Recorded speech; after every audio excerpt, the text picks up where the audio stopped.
Hello, and welcome to another episode of the Ramblings of an Insomniac. I am Courtney. Good morning, good afternoon, and good evening. Welcome, welcome. I want you to hear these birds just a minute. I don't know if you can hear them all, but they are awake and saying, "Wake up, wake up." It reminds me of the Cinderella, the scene in Cinderella where they're like telling her to get up and they're chirping at her that it's time to wake up. And the birds right now are like, "Hey, don't waste this morning. It's lovely out. Let's not waste it. Let's get up. Let's breathe in that fresh air and get our motor running. Get our motor running. Head out on the highway." I mean, you don't have to head out on the highway, but, zoom, zoom. It's time to go, right? I used to be a major night owl, and I still not intentionally am. Before I was an intentional night owl, but I also had insomnia, so it was kind of both. I mean, I wanted to be up, and I couldn't sleep anyway. So now I just have insomnia, but I prefer to be a morning person. And it's kind of funny because I'm like, oh man, so it begins. I'm becoming old. I'm doing that transition now where I want to go to bed fairly early by like 10. And then, which for me is early because again, I have such insomnia, but I've always been a night owl where I like to go to bed like 1 o'clock in the morning. But now I want to go to bed like anywhere from 9:30 to 10. And then I want to get up, especially like in the summer, I want to get up like at 5:30 so that I have time to like chill out before other people get up. I can go out and sit on the porch and drink some coffee and have time to wake up before anybody else gets up and like let the dogs out and, and that kind of stuff. And plus, I just feel like the day gets wasted if you wake up later. You're wasting that good sunlight. And so right now I'm freezing my butt off, but I thought, you know what? I'm going to stand outside. I'm going to breathe in the good stuff. I'm going to breathe in that fresh Oregon air. I mean, I hate our politics, but man, I love this state. I really do. If we could get our act together on the politics, the state would just be frickin' bad ass. But I'm sitting here. Yesterday it was 75 degrees, you guys. 75 degrees in April in Oregon. Do you know how rad that is? Ooh, what is this bug? Oh, it's an elder beetle. I hate those motherfuckers. They're such assholes. Anyway, I'm sure they have a purpose. They're probably food for bats or something, but I hate those guys. Anyway, it was 75 yesterday. And again, one thing I absolutely am so freaking grateful for is that I get to just like be outside with dogs on beautiful days and play with dogs. I mean, how amazing is that? And I don't mean to say it because I'm bragging. I don't mean to keep talking about it to be like, look what I have, because I am well aware that there are people out there that are doing jobs that they don't like, they don't want to be doing. And I've had those jobs and I've worked those jobs. And I've also had jobs that I absolutely loved. And I am just getting to an age now where the opportunity, I worked for this opportunity and I networked for this opportunity and I put in overtime like you would not believe for this opportunity. And I got to meet people and network. And so it didn't just like fall into my lap. I had to make it happen and sacrifice a lot to get to this point. And so I love it because I get to wake up and my office is wherever I want it to be. It's outside or it's in people's homes, which takes some getting used to. I'm over the top respectful. I'm respectful, probably annoyingly so, because one of my bosses, I would stay there for her if they wanted to go on vacation because they had to be there 24/7, 365 days a year. And they were not going to just leave their business to someone they didn't trust. They were very, very, very diligent about making sure things were taken care of. And they trusted me, and I'd been there for a long time. And I proved that they could trust me. And so I would stay at their house and they would be like, okay, so use the kitchen, use the oven, make yourself at home, sit down in the living room, do all the things, this is your home for now and be comfortable, of course, pick up after yourself, but like be comfortable. Well, they had a back bedroom that I stayed in. And instead of using the living room or the kitchen or anything, I would buy myself things to either make sandwiches or microwavable stuff because I didn't want to use the oven. And then I didn't want to sit at their dining room or on their couch because I felt so weird. So I would just they had a TV in the bedroom that I stayed in. So I would just basically make the TV my living room and I would sit in there and they would get back and I'm really, really weird. Like I don't go through people's stuff. I really don't. I don't look through their cabinets. I get super weird about using utensils. So I will get myself paper plates and plastic forks. And she's my boss that I've known forever. And I know that she truly, truly wanted me to make myself comfortable. But I have been this way since I was a kid. I've never, ever, ever liked staying at other people's houses, even when they're my best friends, even when the parents made it very clear that they, I loved the parents. I loved my friends. It wasn't them that made me feel uncomfortable. I am just a weirdo about that. I'm a homebody. Again, I'm an only child and I've had a messed up home life and I was raised pretty much by neighbors and always being at my neighbors' houses. But I didn't like it. A lot of times I was fortunate enough that they would come to my house and stuff too, and I preferred it.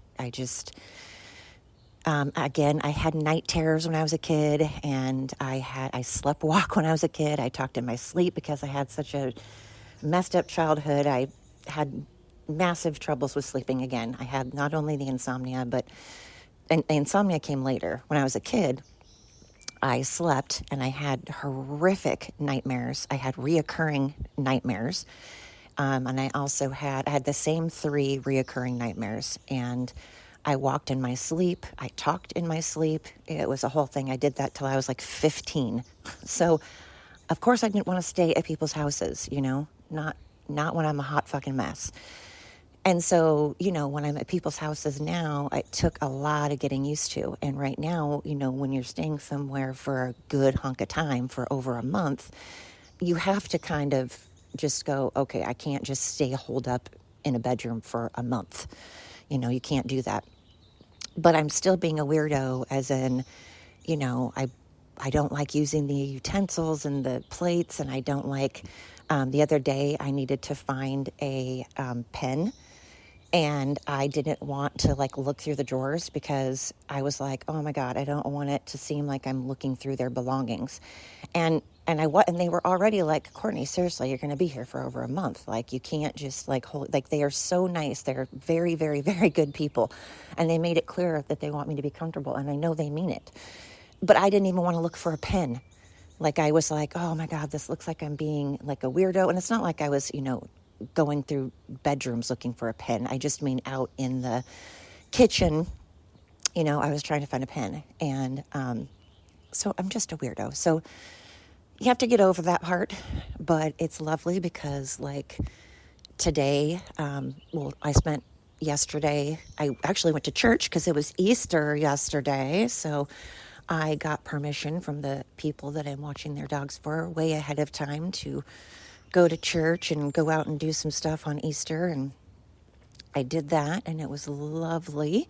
But then I came back. Well, before I left, I took the dogs on a walk, and then I came back and the dogs and I went on a walk, and then we played in the yard for a ton. We were outside for 4 hours yesterday, soaking up that good sun, that good vitamin C. Vitamin D. Yeah. Final answer. Now I don't know. It's vitamin D. Okay, I'm going to go with vitamin D. If I'm wrong, I'm sure people will correct me. Because vitamin C is like citrus, like orange juice and all that. Yeah, so we're going to go with vitamin D. But anyway, soaking up the sun at any rate, right? And I'm sitting here currently watching hummingbirds, which reminds me, you guys, I have a freaking story to tell you. And okay, I know what everyone's going to say, and I know all the things because I'm a very logical person. I'm not someone that's going to just believe something is a ghost or a UFO or whatever. It takes a lot of, I'm very science minded, so I try to debunk things. I always try to find the cause or the reason. I've said this a million times in podcasts. I'm always trying to put together the puzzle. I ask why a lot because I want to know why things work, how things work. With humans, with things in general, I'm like, wow, what makes this tick? Why? So I don't go to things like, oh, this is some mysterious thing. I just thought this was cool and I'm just going to share it. And I realize that there are logical explanations for it, but I found it cool nonetheless because of the timing. So here's what happened. Speaking of birds, in case you guys are wondering why all of a sudden I was talking about hummingbirds and then I was like, ooh, squirrel. So I am, I went to go open up a front door that I never use because again, I'm at someone else's home and there's this other door that I use. But I keep in mind, so we're coming up on my mom's, the anniversary of when my mom passed away. And and everybody in my family pretty much has passed away on my birthday or right around my birthday. So April just kind of sucks for me. And I was missing my mom, and I was talking to her, and I was just like, man, I miss you, and wish you were here. And my family has always had this thing with like birds and stuff, and so I was just like, wish you were here, wish you were here. And then the other day, I went to go open up a door that I never ever use, and this particular doorway, this entrance of the front door, has a very deep entryway, as in like. It's not it's like a foyer, but a porch, like, and the steps are like very deep and far apart and like heavy, thick steps. And so I'm describing these things to you for a reason. And the windows for the house are in a position where if a bird were to hit a window and like be dazed, they would fall in front of the window, basically. They're not going to hit a window, be dazed, hop up two very bulky, very spaced apart steps, and then hop all the way up into where the entrance of this door was, because it's a very deep, like that'd be a lot to do if you're dazed. So this, like I said, for this bird to have like hit something or be dazed, or even if it wasn't a window, how the bird would have had to have fly into where this door is kind of interesting. But it could happen, and I know that it could, and it probably did. But this bird, and I looked it up, it was something like a orange, something type of fish. Orange, it's a green, I don't know why it's called an orange because I think it's supposed to have a little bit of orange on its head. I didn't see one on it, but actually it was like an olive green little bird. But anyways, I digress. You don't need to know that. Point being, bird.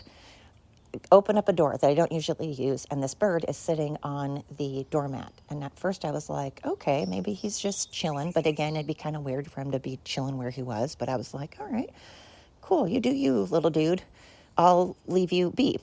But I also wasn't sure if he was hurt.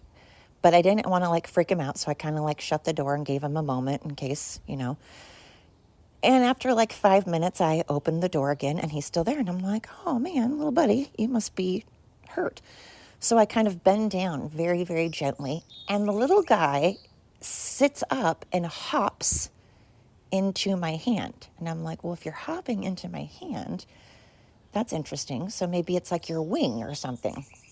So I just kind of let him sit there for a minute and chill, and I don't move. And then after I've been sitting there for a minute and don't move, I very, very lightly, with the same hand that he's sitting on, use my thumb to gently like start stroking him, and he lets me, and I'm like, okay, and I do that for a while, and then I very, very slowly bring him up, toward my chest and up slowly to me, and I'm kind of cupping him against me, and now I'm just holding him there for a while, and he's allowing me to do it, and I'm like, okay, and then I again start gently, very softly, very gently brush him with the thumb of my hand.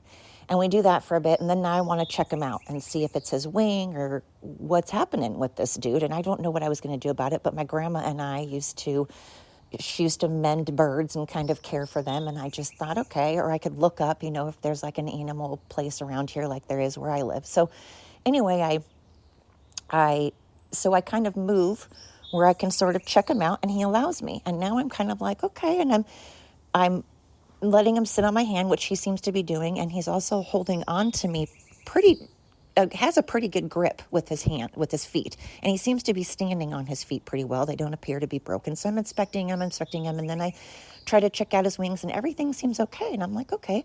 So then I'm just like chilling out, and I bring him closer to me again, and I don't have him to where he can't fly away. If he wants to fly, he can. I don't make it where he feels trapped or anything. And I'm not talking a whole lot to him. Just every now and then I'm like, hey, guy, how you doing? And then I gently brush him a little bit, but otherwise we don't say much to each other. I just kind of am like, wow, this is amazing. I'm not kidding you. This lasted for like 10 minutes. He just sat there for like 10 minutes, and then all of a sudden he just flies off. And I was like, and flies off as if nothing happened. So I'm like, okay, maybe he hit something and he's dazed. Maybe something happened but I think it's kind of weird that if he was dazed, for him to hop up these 2 steps and then go all the way into this very deep entryway to the front door. Seems like a lot of work for a bird that's dazed. But I don't know what else I thought it was. I just kind of thought, I was talking to my mom the other day. Maybe it's her way of saying, hey, because it's odd. I never used that door either, and I decided to go out that door. I never heard a bird hit the window or anything, which doesn't mean, again, there's a million very logical, reasonable explanations as to why that bird was there. But he didn't seem hurt. Again, he could have been dazed, but he didn't appear to be hurt. And it was just cool. I'm not saying it was my mom or something. I'm not saying that my mom became a bird or anything like that. I just love that maybe she sent the bird to me to go, hey, it's okay. And if not, it still made me feel okay. I just have this special connection with birds. Like I say, I don't always like them on me a whole lot. Like birds with big talons, big feet. Their feet kind of creep me out, and I'm always afraid they're going to like peck me. But that's domesticated birds, believe it or not. Wild birds don't bother me. Domesticated birds do.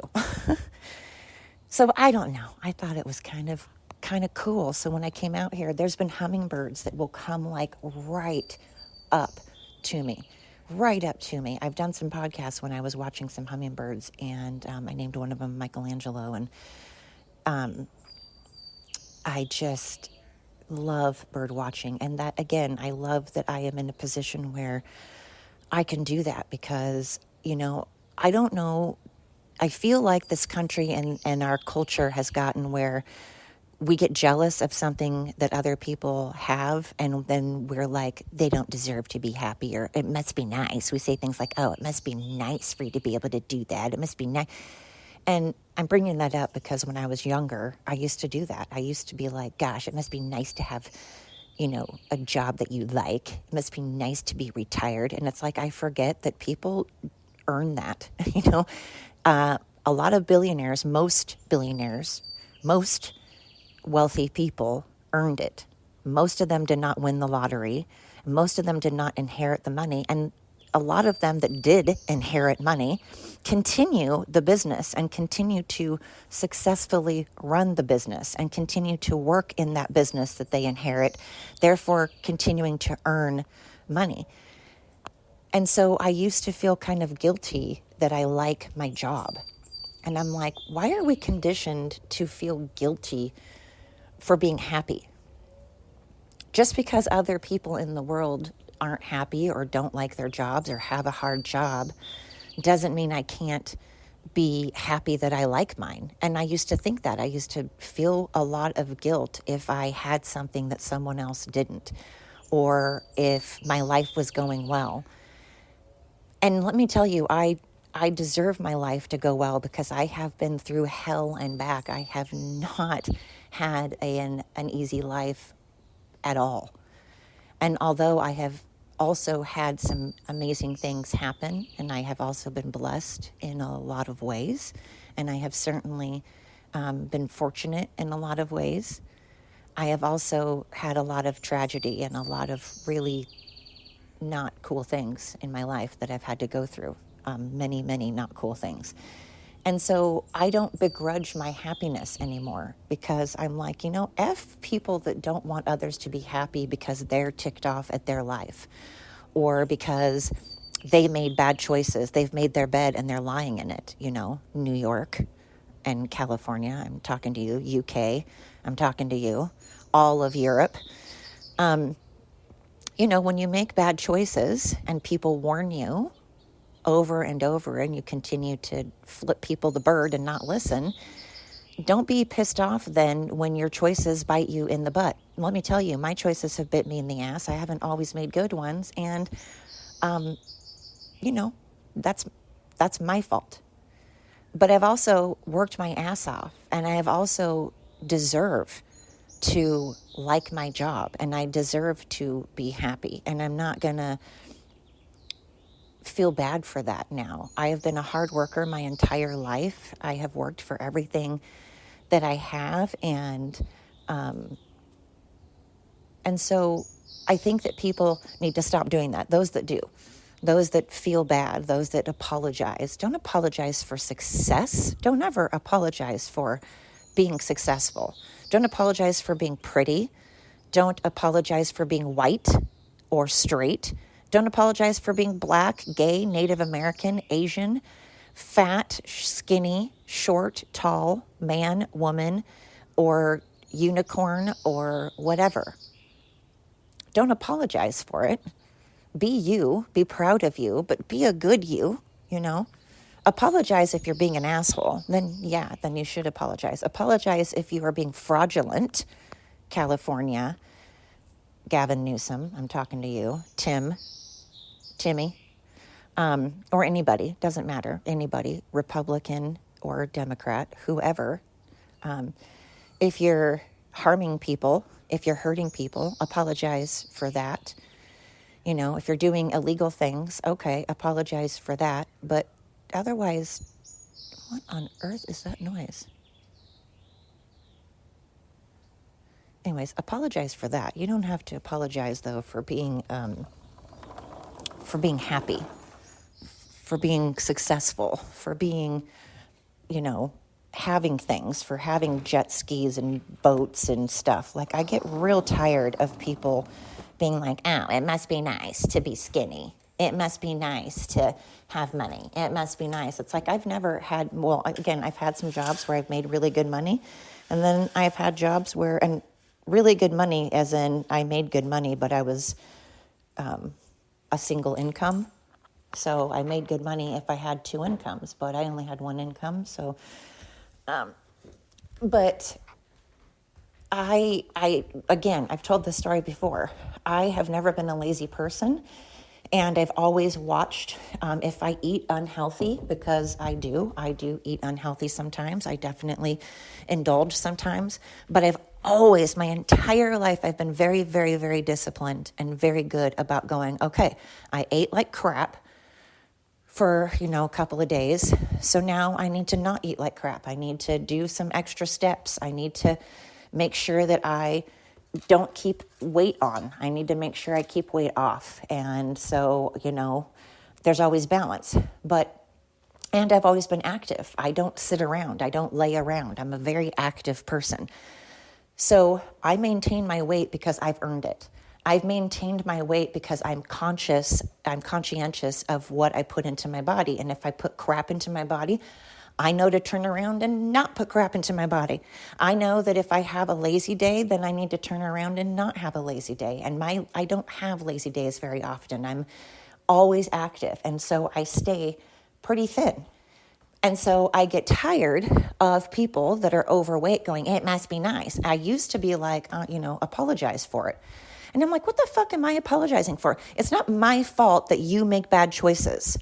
And if one more overweight person tells me, well, it's actually I have a disease, I have a condition that prevents me from losing weight. No, there's no such condition.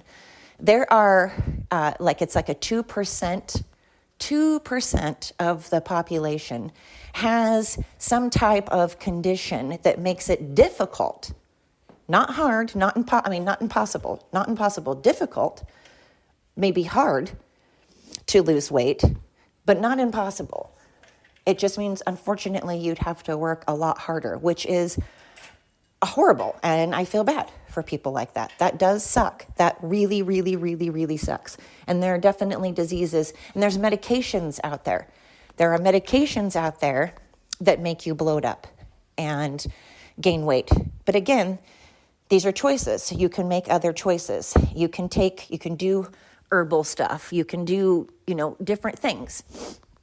And if you can't, I'm sorry, that sucks. That really does. But it still doesn't mean that that I just woke up and was skinny. Like, no, I actually work on my being thin. And I have gained 40 pounds once. That's the most weight I've ever gained in my entire life.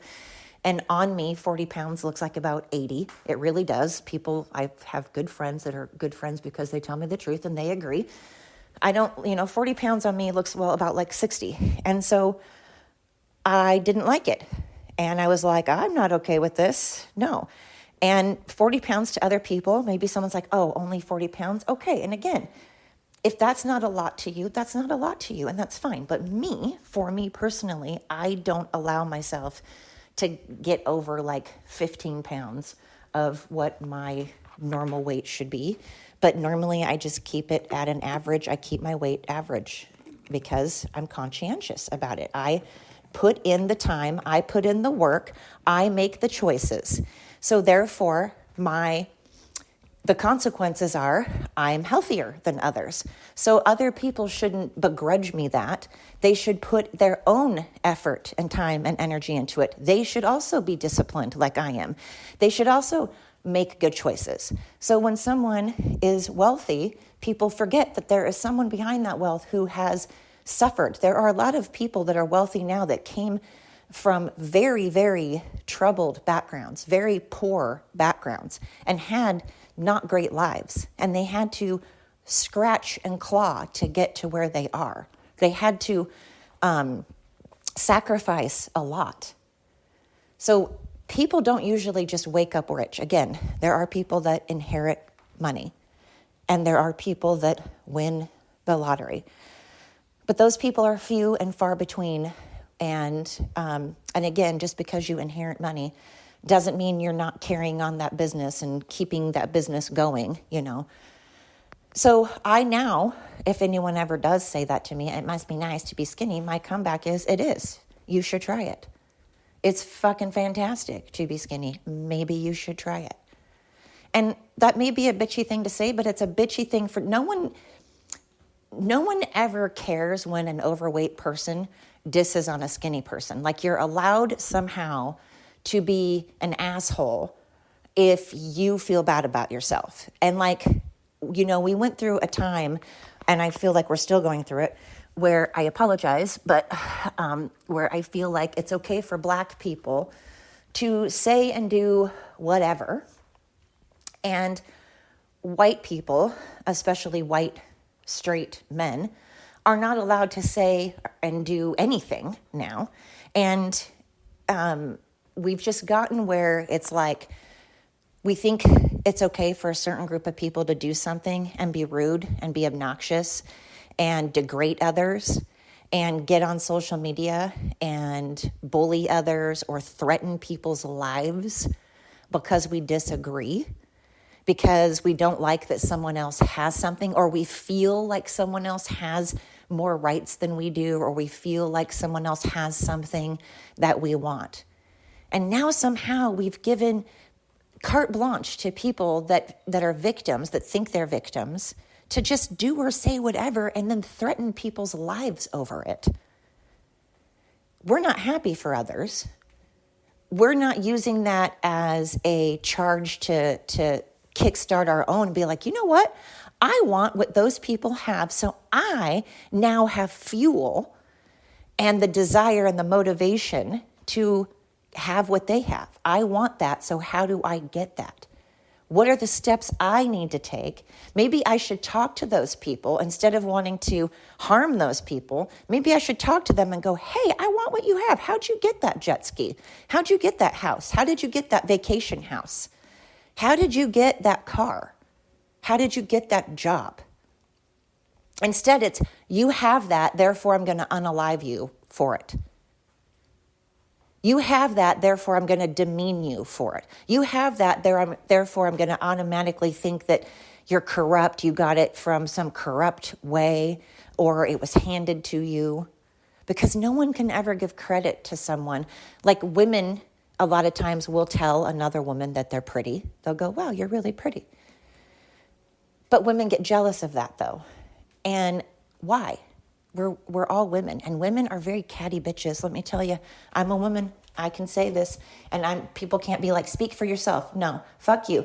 I've worked in offices. I worked at a clinic with a bunch of women. There were women CNAs, women nurses, women med techs, women receptionists, women doctors, and there were like 2 fucking men in the whole place, like 2 men, male doctors, and like a male med tech. And I'm telling you, working with a bunch of women is horrible. Horrible. We're catty fucking bitches. I don't care how much women get along. I don't care how much we're besties. Working with a bunch of women is horrible. And because we get this weird thing where we can just never really truly be happy for each other, unless we're like really truly best friends and stuff, our real true best friends, but women just get shitty with each other. And that's how humans have become in general. And I know people are going to go, speak for yourself. I'm happy. And you are. I'm happy for people. I don't go around going, anymore. I'm getting older now. But I feel like, especially when you're younger, you're more like, And now there's influencers out there. And so there are people that are younger and younger making money. And then you have the Justin Biebers and the Britney Spears and all the Miley Cyrus and Christina Aguilera, the Disney and Nickelodeon kids that became childhood stars. And, you don't always want what someone else has because you don't know what's going on behind closed doors. You don't know what they had to do to get that. I mean, a lot of these childhood stars went through a lot of trauma. And their parents screwed them over, and their agents screwed them over, and their managers screwed them over, and the producers screwed them over, and just people, life, and fans screwed them over. And, the grass is always greener saying. We always, I always want to have like auburn hair or different hair. I hate my hair. I absolutely hate it, and I always have. And there are other people that are like, man, your hair is naturally that blonde. You have such blonde hair. Like it's so blonde. I love it. I would kill for blonde hair and blue eyes. And I'm like, blah, really? I'm so boring. I'm so generic. And then, even my maiden name is generic, which I'm proud. I'm very, very, very proud of my maiden name. I'm not dissing it. But, I just am like, to me, I'm like, I'm the most boring person. But yet other people love blonde hair and blue eyes. I want dark skin. And, I've always wanted to be, we called it mulatto. Sorry, I don't know. Now we say mixed race, I guess. But I always wanted to be mixed race, whether it's Asian and white, Hispanic and white. Like I've told this story before, my great aunt is white. She married a black guy. They had my cousin who, if you were to just look at her, looked black. She then had 2 kids. A girl who, if you were just to look at her, looked black, but had totally straight hair. It was hilarious, just very straight hair, but with the texture of like thicker texture.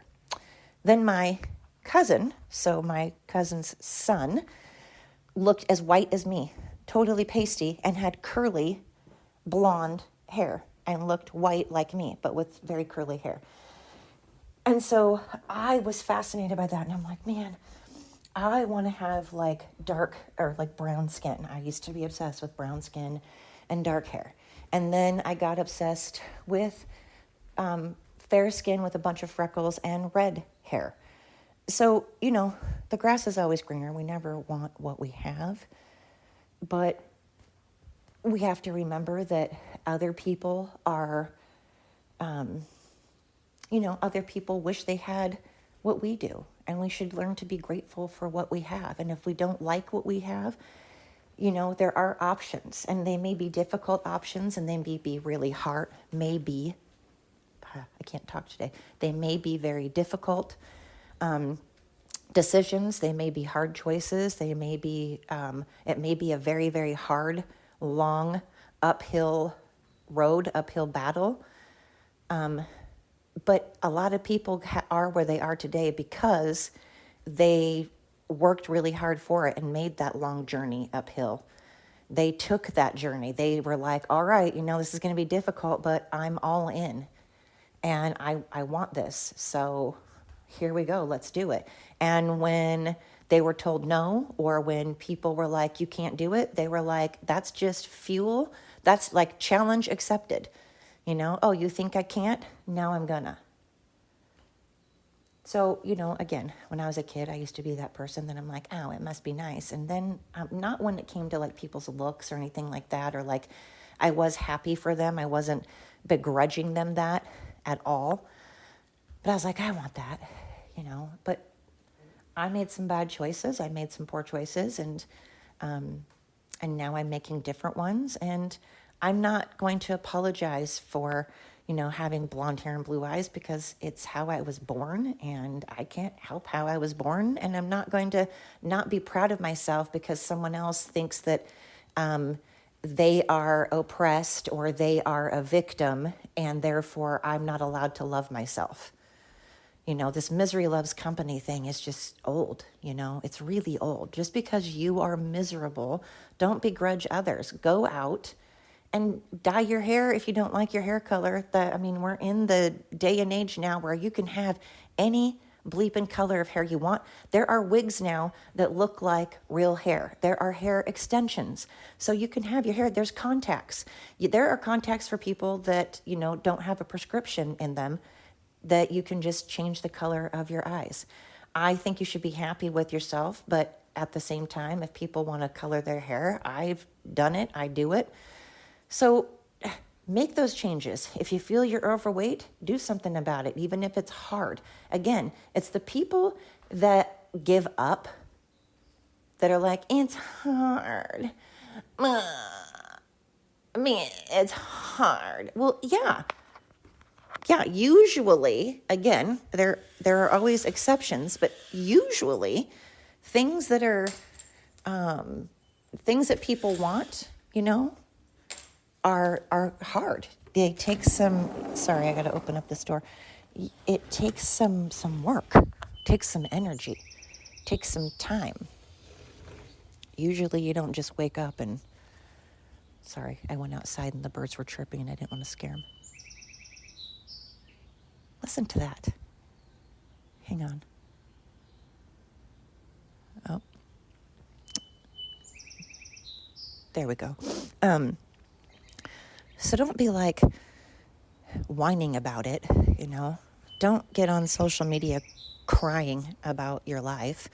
Again, crying's okay. I do it on my podcast. I'm not begrudging people that. Your emotions are your emotions. You should feel them. You're entitled to them. You don't need my permission to feel however you want to feel.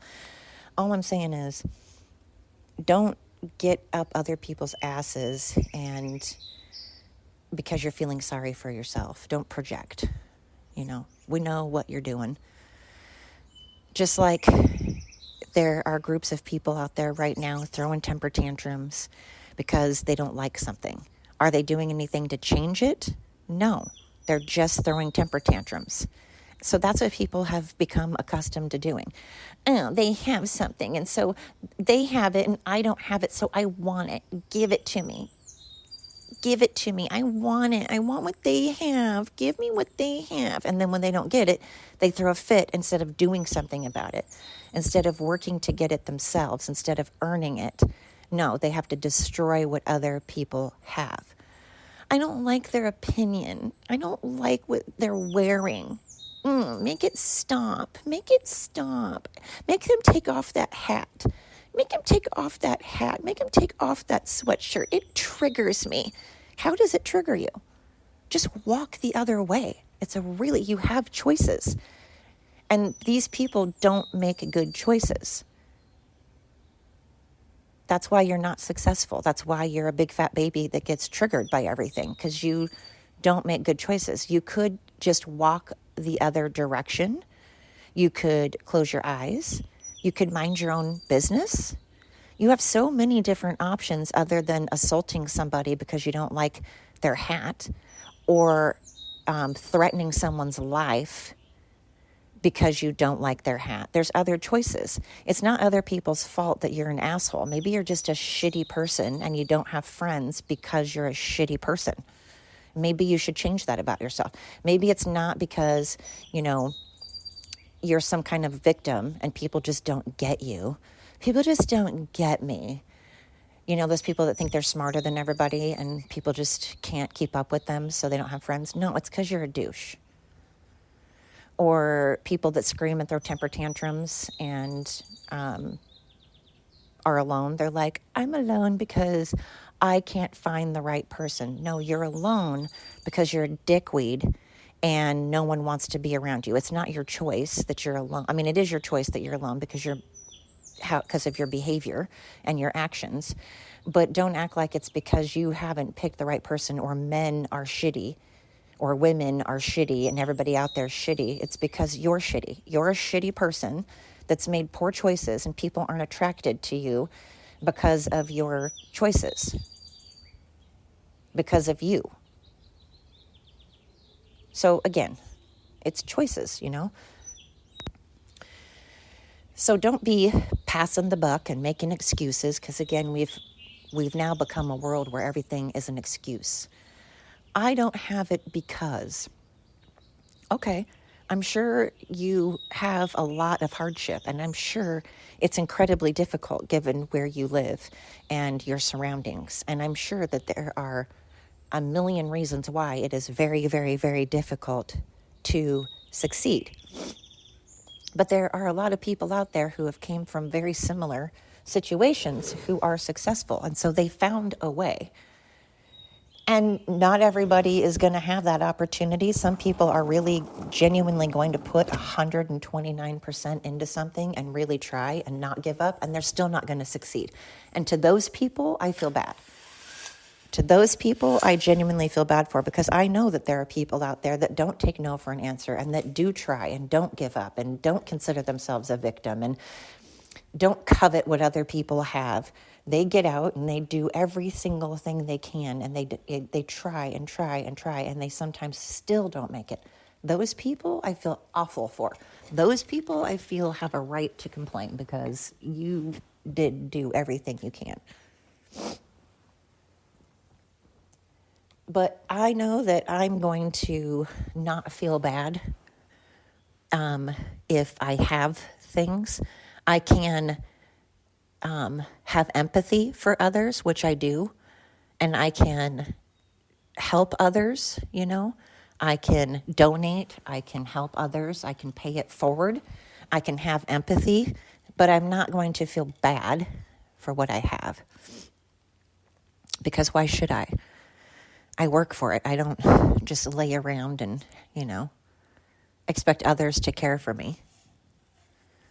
But like I said, I can still help others, and I can have empathy for others, and I can choose to,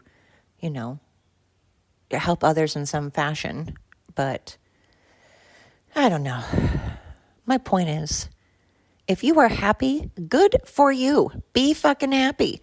Don't let other people try to bring you down just because they're not happy. Don't let them vomit their negativity all over your thing. You have the good aura going on, and so good things are happening. You're manifesting good things. You are putting the energy out there. You're putting in the time, and now it's working out. That's awesome. You deserve gold stars, and go you. So I'm going to tell you right now, if that's what you're doing, if you've been working your butt off and you have been putting in all the time and energy into something, and it finally came to fruition, and you are finally, owning that business or having that job, or you have lost the weight or put on the weight or got the muscle or whatever goal it is, or the thing that you wanted to achieve that you finally achieved, go you. That is awesome. That is amazing. And not only do you deserve a pat on the back and a hell yeah, but don't let anyone take away your glory. Like, don't let them be dementors and suck the, positivity out of you. You get this one life and live it. And if others have a problem with it, they can make different decisions. They can walk away. They can go out and get things. You do you. Be the best you. So you work it. I'm proud of you. So I know you don't know me, and it doesn't probably matter at all for me to say that to you because I'm some stranger you've never met. And if you've listened to my podcast, clearly I'm just a hot freaking train wreck. But for what it's worth, if you need to hear it from somebody, I genuinely mean it. Good for you, honestly. You deserve it. You've earned it. So, woot, woot. Doing a little robot dance. Robot, robot, robot, robot, and Running Man. Running Man, Running Man, Running Man, and Vogue, Vogue, Vogue, Vogue, Vogue. Okay, that's for you. And Glitter Bomb. Jazz hands. So, that's what's on my brain. That's what's been on my brain is not letting other people suck the life out of me. I've been telling you about the manifestation thing and the energy. It is true. It's all energy. It's all about energy and the energy that we put out there, the energy we surround ourselves by. And, it's, gosh, darn it, I forgot the name of it. And all the sciencey people out there are going to go, Courtney, it's called, shoot. And I just talked about it yesterday. This is how brain damaged I am. It's not a theory, but it's what actually happens, what has been proven that if you are watching something, it will change the trajectory of where something is going.